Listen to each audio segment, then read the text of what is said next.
नाम तो सुना ही होगा, नाम है सुहेल जफर चट्टा।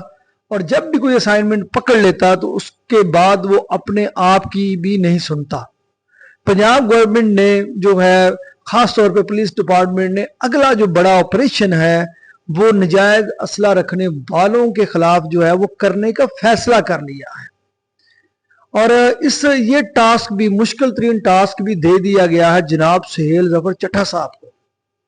आपने जब ये पंजाब हुकूमत का बयान आता है या हुकूमत किसी भी कैंपेन का आगाज करती है तो जहन में सबसे पहला ख्याल यही आता है कि माजी में भी बड़े ऑपरेशन हुए हैं और इस दफा भी ऑपरेशन हो जाएगा तो क्या होगा। लेकिन इस दफा जो चीज अलहदा है वो चीज है सुहेल जफर चट्टा साहब। और मैं इस वीलॉग में आपके साथ शेयर करने जा रहा हूं कुछ ऐसी इंफॉर्मेशन जो नजायज असला रखने वाले जो हैं उनके लिए लाजमी तौर पे है कि वो 15 दिन के अंदर अंदर अपना नजायज असला जो है वो सर अंडर करके अपनी खलासी करवा लें। अब ये सवाल ये पैदा होता है कि पुलिस ये नजायज असला पकड़ेगी कैसे? पुलिस को क्या पता है कि किसके पास नजायज असला है? तो हाँ, इसके ऊपर मेरे भी बात एक सीसीडी के एक अहम